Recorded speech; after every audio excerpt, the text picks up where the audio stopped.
Have you ever stopped to ask yourself, are the things I'm chasing in life, my goals, dreams, and desires, really mine? Or have they been shaped by the people around me? Friends, family, coworkers, or even strangers on social media? This is what I learned from the book Wanting by Luke Burgis, which dives into the concept of mimesis. It's our tendency to imitate the desires of others. I found this fascinating because who knew this was even really a thing, right?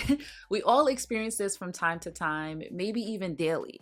So it was healing to learn that this is more than just a hunch. By the end of this video, you'll learn three things, right? Three things. How mimesis shapes your desires, why it's important to break free from borrowed desires, and three practical tools rooted in wisdom and scripture to reclaim your authentic desires. Let's get into it. So, how does mimesis shape your desires? Mimesis is, or I should say, imitation, is a fundamental part of being human. Rene Girard, a French philosopher whose work basically inspired this book, Wanting, explains that our desires are not as original as we think. Instead, we model them after others. What they pursue, we pursue.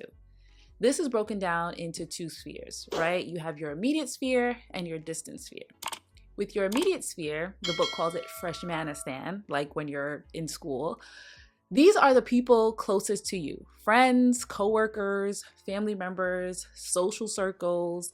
You may imitate their choices subtly, like wearing similar clothes or pursuing the same career path or liking the same things. We see that a lot, especially with young people. And I'm sure you can relate to this, from middle school to adulthood. Seeing something that a friend has or a neighbor has, and deciding that you'd like to have that for yourself, right?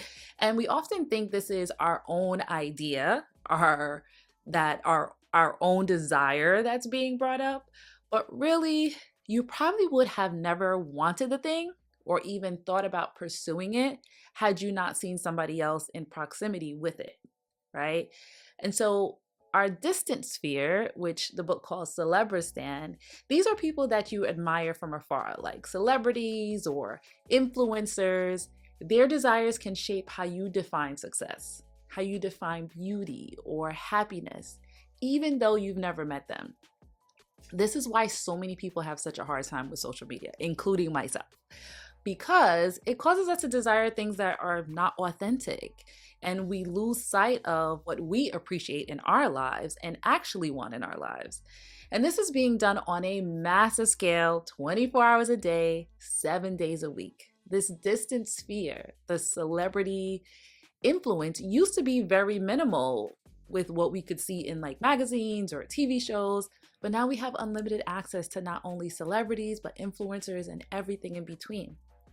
So these two spheres are shaping our everyday desires, our monthly desires, our life goals, all of the things.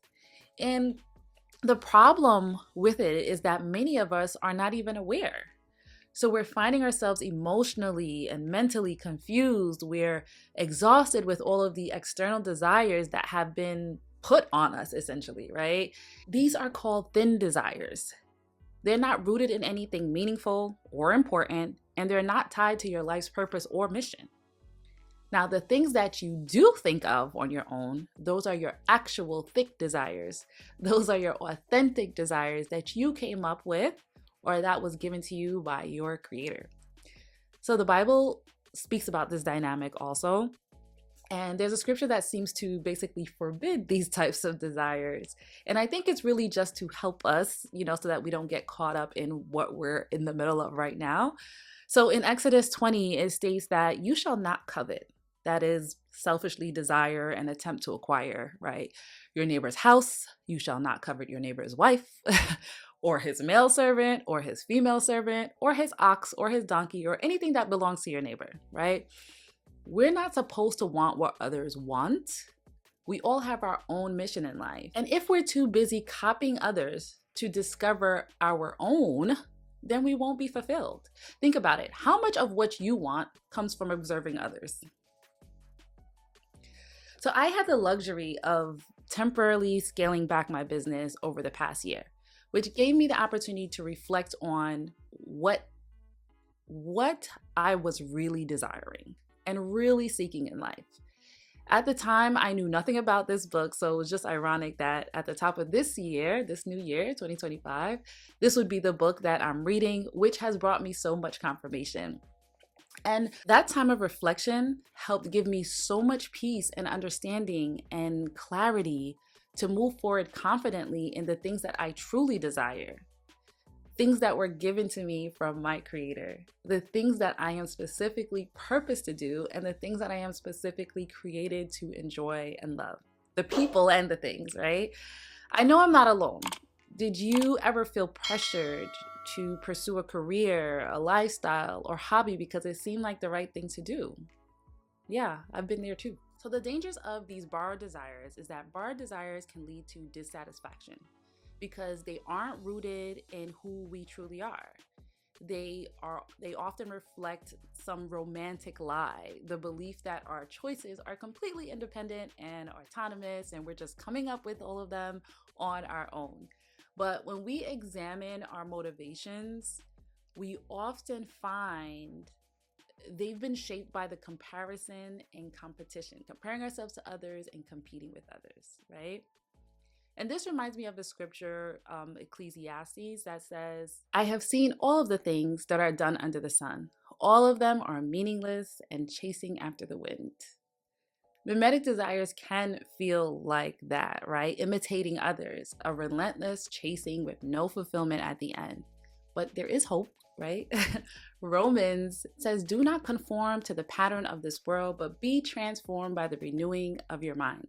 Then you will be able to test and approve what God's will is, his good, pleasing, and perfect will. So breaking free from borrowed desires requires us to pause, reflect, and renew our minds, basically. Make space to hear from God and hear from yourself. I had the luxury of accomplishing many of my goals that I set, thinking that they were my own, only to realize that they may not have been my goals at all. I had felt like it was like an endless chasing, like I said, and wanting and wanting and wanting. And every time there's a new thing, right? So like the saying goes, we are never satisfied. I had dream cars that were meaningless after day 2, and designer bags and shoes, and even my degree at times felt meaningless, right? All kinds of things that felt meaningless. And I realized by that feeling of emptiness, these weren't really my desires in the first place. I was getting distracted by the shiny things and what everybody else wanted and everybody else was doing, right? So let's talk about some tools to reclaim your desires. How do we break free from this cycle of imitation and find desires that align with our true selves and God's purpose for us, each of us individually? So first is to seek wisdom and discernment. James tells us, if any of you lack wisdom, you should ask God, who gives generously to all without finding fault, and it will be given to you. So when you feel uncertain, ask God for clarity. Take time to journal, to pray, or just sit in quiet reflection. And ask yourself, why do I want this? Does it align with my values or with what God's desire is for me, right? And usually God's desire, your desires, your authentic desires will align with God's desires, right? The second tool is to practice contentment, right? Being happy. Borrowed desires often stem from comparison, which we know robs us of joy. But 1 Timothy tells us that godliness with contentment is great gain. For we brought nothing into this world and we can take nothing out of it, right? I know you've heard that before. So contentment doesn't mean, right? Don't get me wrong. It doesn't mean giving up on growth or not striving for your goals.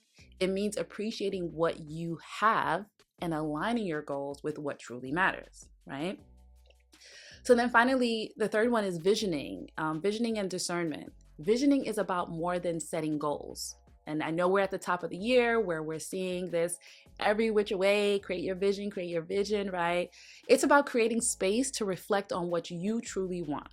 The book suggests that you should distinguish between your thick desires, those deeply rooted in your values, and your thin desires, which come from imitation.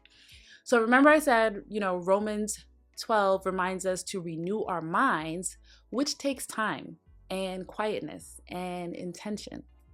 So when we give ourselves the space, we can discern desires that align with our purpose. And then one way to determine the difference between your thick desire and your thin desires is, how do you feel? You know, remember, I said after achieving certain things that I realized they were not my desires, but they were borrowed desires. And then I felt kind of empty at the end. But when I do things like travel or exercise, keep myself healthy, or teach someone something that helps them in their lives, I have a certain feeling of fulfillment, like a feeling of joy and being full. This is how you can determine whether a goal is actually yours or it's somebody else's desire. And it's funny because the tools that I shared with you, I actually used them all last year in my life to help me get clarity on what I wanted before I knew there was this book on it, right? And it's funny how life works that way.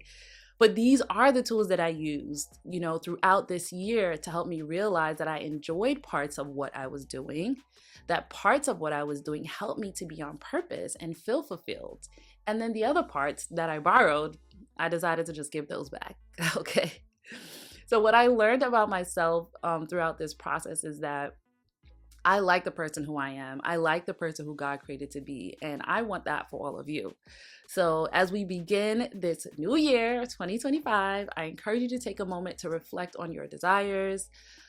Are they truly yours? Or have they been shaped by the people and influences around you? You might find that some of them were. Remember the futility of chasing meaningless goals, and that the way forward is renewal, reflection, and aligning with God's will.